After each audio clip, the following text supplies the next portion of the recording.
آج C M صاحب نے بڑی اہم بات کی کہ وہ ریاست کے بہاف پہ مذاکرات کرنے کے لیے تیار ہیں۔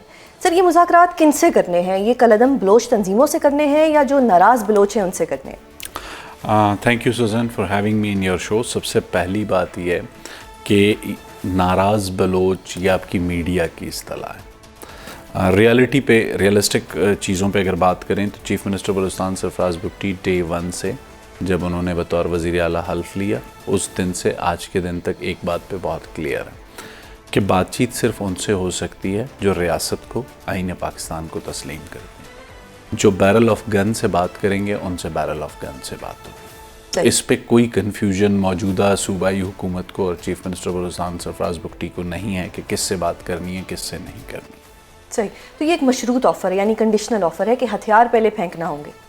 دیکھیں، مشروط آفر، آپ یہ جو جملہ ہے، ریاست یہ آفر اپنے شہریوں کو کرتی ہے۔ جو لوگ ملک توڑنا چاہتے ہیں، کیا آپ کا آئین یہ اجازت دیتا ہے کہ ان سے ڈائیلاگ کیا جائے؟ بالکل۔ آج بھی جو چیف منسٹر بلوچستان نے اسمبلی میں ایڈریس کیا ہے وہ گزشتہ دو تین سالوں سے جب بھی کوئی ایسا موقع آیا ہے جہاں پر انہیں ایک پالیسی سٹیٹمنٹ دینے کی ضرورت پڑی ہے تو انہوں نے وہ دیا ہے۔ آج بھی انہوں نے کانسٹیٹیوشن کے آرٹیکل 5 کی بات کی ہے جو کہ واضح لفظوں میں یہ کہتا ہے کہ انکنڈیشنل لائلٹی ٹورڈز اسٹیٹ۔ میرے اور آپ کے حقوق اس آئین میں درج ہیں لیکن اس سے پہلے آرٹیکل 5 درج ہے۔ اگر میں اور آپ سوزین اور شاہد اور سرفراز بگٹی آرٹیکل 5 کو تسلیم کرتے ہیں تو اس کے بعد جب انکنڈیشنل لائلٹی ٹورڈز اسٹیٹ ہو جاتی ہے تو اس کے بعد بطور شہری میرے اور آپ کے جو بھی حقوق ہیں، چاہے وہ بنیادی انسانی حقوق ہیں، چاہے وہ آزادی اظہار رائے ہے، ان سب کے لیے ہم ریاست سے بات کر سکتے ہیں۔ صحیح، تو سر مجھے یہی سمجھ نہیں آ رہی نا کہ پھر آفر یہ کس کے لیے ہے؟ دیکھیں، دو چیزیں ہیں یہاں پر۔ کچھ قوم پرست حلقے ہیں جو ایک کنفیوژن کریٹ کرتے ہیں کہ بلوچستان کا مسئلہ سیاسی ہے۔ دیکھیں، بلوچستان کا مسئلہ سیاسی اگر ہے تو سیاسی مسئلے کے حل کے لیے ڈاکٹر مالک صاحب سے بات ہو سکتی ہے، قوم پرست سیاست کرتے ہیں، سردار اختر مینگل سے بات ہو سکتی ہے۔ آج ان کا استعفیٰ منظور ہوا ہے لیکن وہ پاکستان کے پارلیمنٹری فریم ورک میں الیکشن لڑ چکے ہیں، ان کی پارٹی رجسٹرڈ ہے۔ بی این پی عوامی ایک قوم پرست جماعت ہے، اس سے بات ہو سکتی ہے۔ جمعیت علماء اسلام سے بات ہو سکتی ہے۔ یہ وہ جماعتیں ہیں جو مسئلے کا سیاسی حل اگر نکلنا ہے تو ان سیاسی لوگوں کے ساتھ۔ لیکن اگر جو فتنۃ الہندوستان کے کمانڈرز ہیں جو ملک توڑنا چاہتے ہیں ان سے ڈائیلاگ کرنے کی کوئی گارنٹی نہ تو کانسٹیٹیوشن آف پاکستان دیتا ہے اور نہ پاکستان اتنا کمزور ملک ہے کہ ان دہشت گردوں کے سامنے جا کے بیٹھ کے جو بیرل آف گن سے آپ کے معصوم لوگوں کو قتل کر رہے ہیں، جو آپ کے ملک کو توڑنا چاہتے ہیں، آپ ایک نیوکلیئر اسٹیٹ ہو کر اگر جا کے ایسے لوگوں کے ساتھ بیٹھ کے بات کریں گے تو پھر میرا خیال ہے یہ ریاست کی کمزوری تصور ہے۔ سر، لیکن سی ایم صاحب تو یہ فرماتے ہیں کہ یہ سیاسی مسئلہ نہیں ہے، یہ اب عسکری مسئلہ ہے۔ دیکھیں، کلیئرٹی ہے اس پہ، کوئی کنفیوژن انہیں نہیں ہے۔ گزشتہ 2 دہائیوں سے جتنی بھی صوبائی حکومتیں آپ اٹھا لیں، انہوں نے فیڈریشن کی پولیٹیکل پارٹیز کو، فیڈرل لیول کی قیادت کو، سیاسی قیادت کو، عسکری قیادت کو اتنا کنفیوز کیا اس مسئلے پہ کہ اس کنفیوژن کے نتیجے میں گزشتہ 2 دہائیوں میں اس دہشت گردی کے خلاف جنگ کو کس طریقے سے لیڈ کرنا ہے اس کا فیصلہ نہیں ہو پایا۔ نیشنل ایکشن پلان ایک ایسا ڈاکیومنٹ تھا، اگر ہم پاکستان میں کہیں کہ سیاسی جو ہمارے اسٹیک ہولڈرز ہیں یا جو عسکری اسٹیک ہولڈرز ہیں، جو ادارہ جاتی اسٹیک ہولڈرز ہیں، انہوں نے 3 ڈاکیومنٹس پہ ابھی تک اتفاق رائے کیا ہے۔ 1973 کا کانسٹیٹیوشن، 18th امینڈمنٹ، اس کے بعد اگر کوئی تیسرا ڈاکیومنٹ تصور ہوتا ہے تو that is national action plan. National action plan کے بنتے وقت بلوچستان کی قوم پرست قیادت نے انٹینشنلی اس وقت کی قومی سیاسی قیادت اور اس وقت کی قومی عسکری قیادت کو اس حد تک کنفیوز کیا کہ ریلیجیس ایکسٹریمزم کو تو ایکسٹریمزم قرار دیا گیا لیکن جو قومیت کے نام پہ دہشت گردی تھی اس کی ڈیفینیشن نہیں ہونے دی گئی۔ موجودہ صوبائی حکومت جب وزیر اعلیٰ بلوچستان سرفراز بگٹی کی سربراہی میں قائم ہوئی، اس نے پہلے دن بیٹھ کر نہ صرف نیشنل ایکشن پلان کا جائزہ لیا، اس میں موجود اس خامی کو آئیڈینٹیفائی کیا اور بہت واضح لفظوں میں چیف منسٹر بلوچستان سرفراز بگٹی نے یہ موقف لیا کہ بیرل آف گن سے چاہے مذہبی دہشت گرد بات کرے یا قومیت کے نام پہ دہشت گردی کرنے والا بات کرے تو اس سے بیرل آف گن سے ہی بات ہوگی۔ اس کلیئرٹی کے بعد پروونشل ایکشن پلان پر کام ہوا۔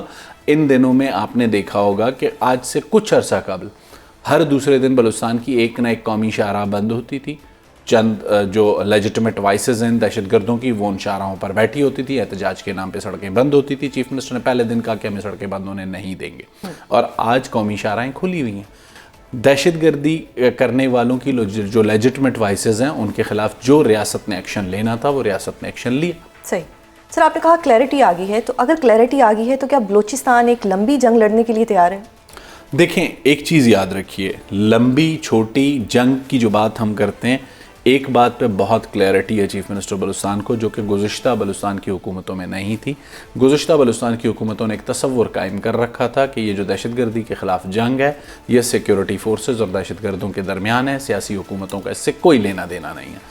موجودہ جو حکومت ہے وزیر اعلیٰ بلوچستان سرفراز بگٹی کی سربراہی میں 2013 میں جب وہ وزیر داخلہ تھے اس وقت بھی انہوں نے پولیٹیکل اونرشپ کے ساتھ اس جنگ کو لیڈ کیا. آج بطور منسٹر بھی وہ اس کو پولیٹیکل اونرشپ کے ساتھ لیڈ کر رہے ہیں, اور پروونشل ایکشن پلان میں وہ یہ بات واضح کر چکے ہیں کہ جو لافیئر ہے وہ رسپانسبلٹی ہے پولیٹیکل گورنمنٹ کی, جو وارفیئر ہے وہ رسپانسبلٹی ہے بلوچستان پولیس کی, فرنٹیئر کور کی, اور اگر جہاں پہ ہمیں ضرورت پڑی پاکستان کی فوج کو طلب کرنے کی, کیونکہ یہ جو انٹیلیجنس بیسڈ آپریشنز ہیں کچھ جگہوں پہ ہمیں ایسی ضرورت محسوس ہوتی ہے جہاں پر ہم آرمی کی خدمات لیتے ہیں. صحیح سر.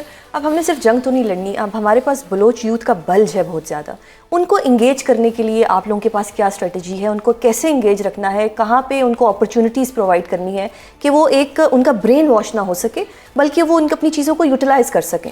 سوزن سوری ٹو سے, جب آپ جیسے اینکرز یا جو میڈیا کے لوگ ہیں وہ یہ کہتے ہیں کہ صرف جنگ نہیں کرنی, آپ مجھے بتائیے کہ اس وقت جو گزشتہ 2 دہائیوں سے بلوچستان میں دہشت گردی ہے اس کے اعداد و شمار اٹھائیے, 17% معصوم سویلین کے قتل عام میں اضافہ ہوا ہے.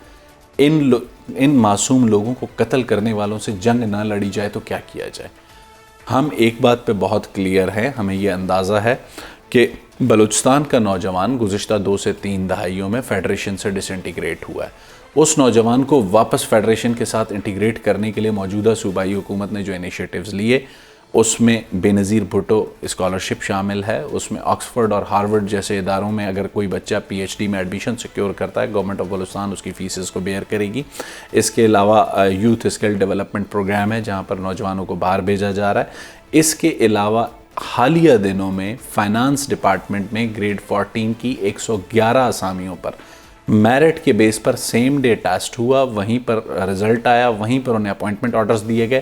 سوزین جس صوبے میں میرٹوکریسی نہ ہو, ایک چپراسی اور چوکیدار کی نوکری بکتی ہو, وہاں پر نوجوان کو دوبارہ فیڈریشن سے انٹیگریٹ کرنے کے لیے ہمیں جسے کہتے ہیں گورننس کے ماڈل کو ٹھیک کرنا ہوگا, میرٹوکریسی کو امپلیمنٹ کرنا ہوگا, اور آج ہم اس چیز کو کر رہے ہیں. ضرور یہ نہیں ہے کہ 1 یا 2 دن میں نوجوان واپس پلٹ کے ریاست کی طرف آئے گا, یہ گزشتہ 2 دہائیوں کا خلا ہے, اس کو پر کرنے میں تھوڑا وقت لگے گا. جب تک نوجوان کو یہ چیزیں جب ملنا شروع ہوں گی, اس کا ٹرسٹ بحال ہوگا ریاست پر, تو اس کے بعد ہم اس پوزیشن میں ہوں گے کہ اس نوجوان کو بتائیں کہ اس کو کس طرح کہاں مس یوز کیا. صحیح سر, لیکن میرے جو کوشچن تھا اس کا کانٹیکس یہ نہیں تھا, میں نے مطلب اپرچونٹیز کا پوچھا تھا. ریزن یہ تھا کہ بہت سی اسلام آباد کی یونیورسٹیز میں ہم نے دیکھا ہے کہ بلوچ اسٹوڈنٹس ہوتے ہیں, تو ان کو دوسرے شہروں کا رخ کرنا پڑتا ہے. اس میں میں نے مطلب میرا کانٹیکس یہ تھا کہ وہاں پہ اگر ایسی اپرچونیٹیز بنا دی جائیں, وہاں پہ ایسی اچھی یونیورسٹیز بنا دی جائیں جیسے اسلام آباد میں ہے, لاہور میں ہے, پاکستان کے مختلف شہروں میں ہے, تو ہمارے جو وہ وہاں کے بچے ہیں وہ وہیں پہ تعلیم حاصل کریں, اپنے پیاروں کے پاس رہ کے حاصل کریں. میرا صرف یہ کویشچن تھا. ایک چھوٹا سا یہ بھی کانسیپٹ کی اور جیسے کہا کانسیپٹ کی غلطی کہہ سکتے ہیں. آج سے 10 سال پہلے بلوچستان میں صرف 10, 12, 15 سال پہلے 1 یا 2 یونیورسٹیاں تھیں. بالکل. آج تربت میں یونیورسٹی موجود ہے, پنجگور میں یونیورسٹی موجود ہے, لورالائی میں یونیورسٹی موجود ہے, کوئٹہ میں بیوٹمز موجود ہے, وومن یونیورسٹی موجود ہے, بلوچستان یونیورسٹی موجود ہے, میڈیکل یونیورسٹی قائم ہو چکی ہے. یہ 8-9 چیزیں میں نے آپ کو فنگر ٹپس پہ گنائی. جو بچے اسلام آباد پڑھنے آتے ہیں, again we are grateful, we are thankful to the Punjab government, to the federal government. انہوں نے بلوچستان کے بچوں کو ایک بہتر موقع فراہم کرنے کے لیے بہتر جامعات میں وہ تعلیم حاصل کریں. یہ تمام وہ ایڈمیشنز ہیں جو ہمیں اسکالرشپس کی بنیاد پہ ملتے ہیں. صحیح. اس میں ایک خرابی جو ہم نے آئیڈینٹیفائی کی گورنمنٹ آف بلوچستان نے, بلوچستان سے اگر ہم 100 بچہ قائد اعظم یونیورسٹی بھیج رہے ہیں, اور یہ چیف منسٹر نے فیڈرل گورنمنٹ کے لیول پہ بھی ٹیک اپ کیا ہے اور پنجاب کے ساتھ پروونشل گورنمنٹ کے لیول پہ بھی ٹیک اپ کیا, آپ کیا کرتے ہیں, انہیں یہ محسوس ہوتا ہے کہ ان 100 بچوں کو آج انہوں نے اس سال ایڈمیشن لیا ہے, ان کو ہاسٹل کے ایک ہی بلاک میں ٹھہرا دیتے ہیں. خزدار کا بچہ پنجگور کے بچے کے ساتھ روم میٹ ہے, جوب کا بچہ لورالائی کے بچے کے ساتھ روم میٹ ہے, تو وہ جو بچہ اس علاقے سے نکل کے آیا ہے, اگر اس کا روم میٹ ایک لاہور کا ہو, ایک قصور کا ہو, ایک تھر کا ہو, ایک مٹھی کا ہو, مختلف علاقوں کے لوگوں سے جب وہ ملیں گے تو ان کو یہ فیل ہوگا کہ جو بلوچستان میں ان کی پرابلمز ہیں, تھر کے بچے کی بھی وہی پرابلمز ہیں, قصور کے بچے کی بھی وہی پرابلمز ہیں. لیکن جب ہم انہیں آئسولیٹ کر کے بلوچ اور پشتون کی بنیاد پر ایک ہاسٹل کے بلاک میں ٹھہرا دیتے ہیں تو وہ گرو نہیں کر پاتے.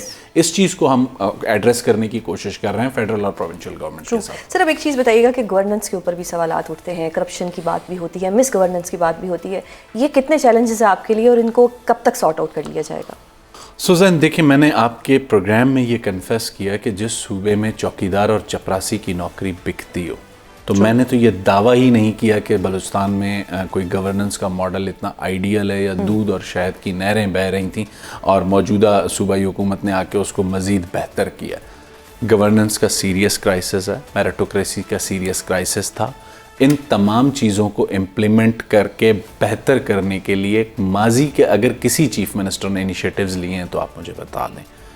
آج وہ سارے انیشیٹیوز, یہ 111 بچے جب ہم نے اپوائنٹ کیے سوزین, اس رات ہال میں ایسے بچے بھی موجود تھے جنہوں نے ٹیسٹ فیل کرنے کے باوجود وہ فیل ہوئے, انہیں پوسٹ نہیں ملی, لیکن دے کنفیسڈ دس کہ دس از دا میرٹوکریسی. تو لازمی سی بات ہے, ایک بچہ گزشتہ 2 دہائیوں سے اس کے پاس نہ گورننس ہو نہ میرٹوکریسی ہو, اچانک اسے ایک چیز ملنا شروع ہو. ہمارے پاس, ہم بھی ایک کولیشن گورنمنٹ کا حصہ ہیں, چیف منسٹر بلوچستان ایک کولیشن گورنمنٹ کو لیڈ کرتے ہیں. کولیشن گورنمنٹ کی اپنی مجبوریاں ہوتی ہیں, لیکن اس پولیٹیکل کاسٹ کو وہ پے کرنے کو تیار ہیں. And again we are thankful to allies کہ الائز نے بھی چیف منسٹر بلوچستان کو وہ اسٹرینتھ دی ہے. Again we are grateful to the federal government, president Asif Ali Zardari, chairman Bilawal Bhutto Zardari, prime minister Shehbaz Sharif, Mian Muhammad Nawaz Sharif.